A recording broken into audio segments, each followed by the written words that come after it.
Shalom, selamat hari Minggu. Tuhan Yesus memberkati kita sekalian.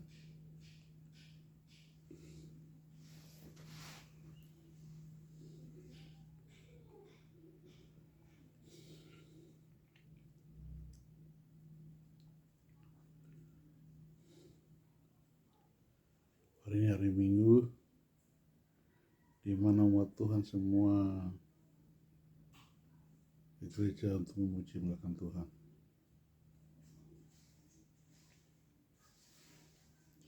Jadi hari ini kita juga baru pelayanan di gereja baptis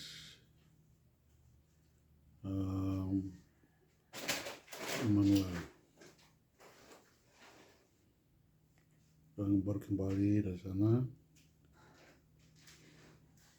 di mana satu firman Tuhan yang kami sampaikan, yaitu satu perintah Tuhan, terutama perintah Tuhan Yesus, supaya murid-muridnya tidak meninggalkan kota Yerusalem sebelum Roh Kudus itu turun ke mereka. Jadi Tuhan Yesus melarang mereka di dalam surat, bukan surat tapi Kisah Para Rasul pasal 1 ayat 45 sana berbunyi bahwa Tuhan Yesus melarang murid-muridnya tinggalkan Yerusalem sebelum Roh Kudus itu akan turun. Karena kalau Roh Kudus turun maka mereka akan membaptis dengan Roh Kudus, tidak dengan air lagi. Makanya Tuhan perintahkan mereka tinggal. Ya, jadi ini Tuhan Yesus melarang murid-muridnya untuk melakukan pekerjaan penginjilan sesuai dengan perintah kepada mereka untuk memberitakan Injil ke seluruh dunia. Nah, ini harus dengan Roh Kudus. Nah, ini satu perintah yang harus ditaati oleh murid-muridnya. Sama juga kita kenal di mana ketika Tuhan Allah menciptakan langit dan bumi, dan setelah pada hari terakhirnya, hari ke-6, sebelum hari ke-7, di mana Tuhan Allah atau Tuhan Yesus atau Roh Kudus melarang Adam dan Hawa supaya tidak memakan buah pengetahuan tentang yang baik dan yang jahat. Kalau ke saat itu kalau mereka makan, mereka akan mati. Ini satu peringatan yang Tuhan sampaikan setelah Tuhan menempatkan mereka di Taman Eden. Tetapi kita tahu bahwa Adam dan Hawa gagal taati perintah itu dan mereka memakan buah yang dilarang Tuhan, dan mereka jatuh dalam dosa dan Yesus keluar. Ini yang larangan Tuhan pertama. Larangan kedua adalah di mana 10 hukum Tuhan. Yang kita tahu di dalam Keluaran pasal 20 ayat 1 sampai 17. Ada 10 hukum Tuhan yang Tuhan Allah buat dan Tuhan Allah memberikan kepada Musa di atas Gunung Sinai saat umat Israel keluar dari Mesir dalam perjalanan 40 tahun ke Kanaan atau sekarang di Yerusalem. Jadi 10 hukum Tuhan yang diberikan ini, hukum itu masing-masing, hukum ke-1 sampai ke-4 atau yang 4 hukum itu di mana hukum yang berhubungan dengan manusia atau Allah dengan manusia, di mana supaya manusia itu mentaati kepada Allah. Hanya satu-satunya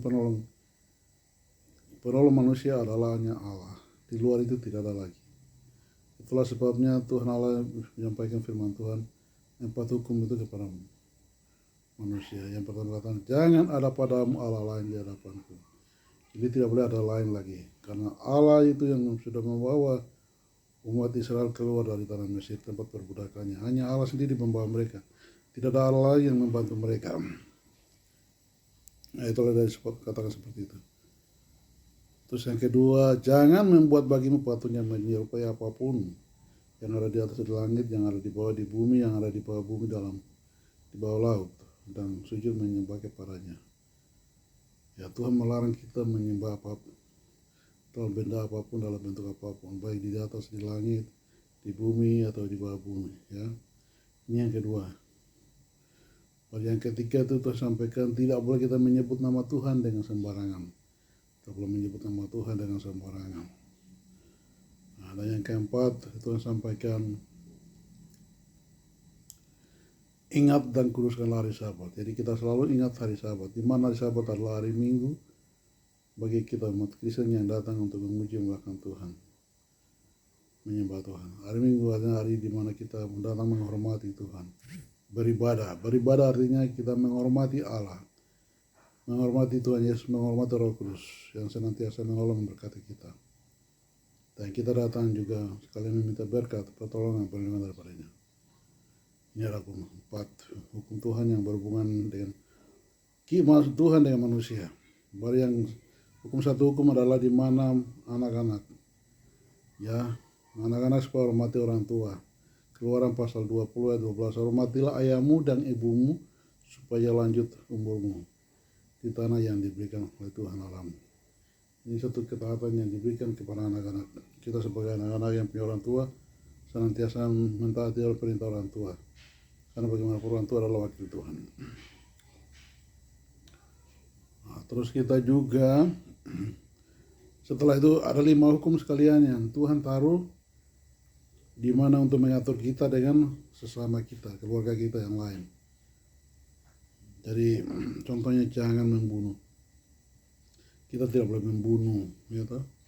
Kalau kita membunuh berarti pasti kita juga akan dibunuh. Kita juga tidak boleh berzina, ya, karena itu orang punya anak.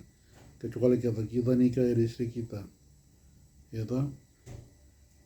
Nah, ini hukum yang Tuhan taruh supaya kita baik dengan sesama. Bagaimana kalau kita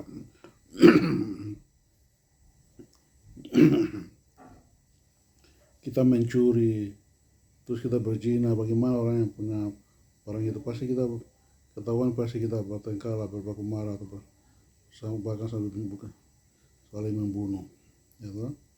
Itulah sebabnya. Baru seterusnya sampai yang terakhir katakan jangan menginginkan segala sesuatu yang punya saudara-saudara yang lain. Jadi 10 hukum yang Tuhan taruh. Ini hukum Tuhan untuk bangsa Israel atau orang Kristen juga.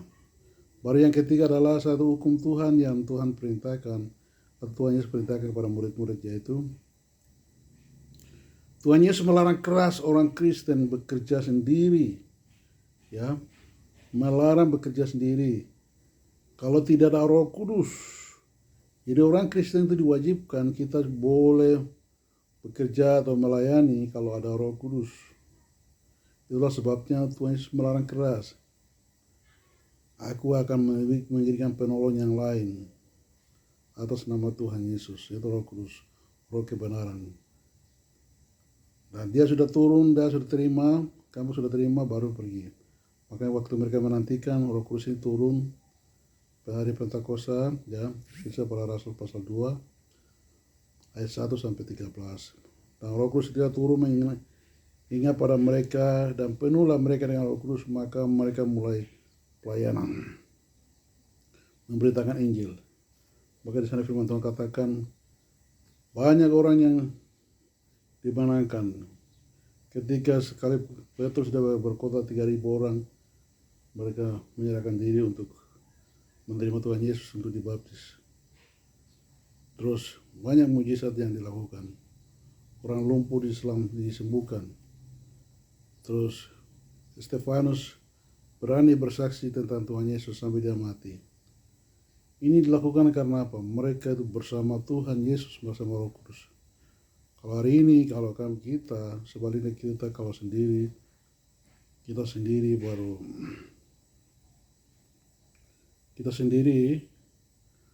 kita pergi, apapun yang kita lakukan tidak akan berhasil. Kalau itu Roh Kudus tidak kita undang dia. Sejak kapan kita Roh Kudus itu ada dalam hati kita? Ketika kita menerima Tuhan Yesus sebagai Tuhan dan Juru Selamat.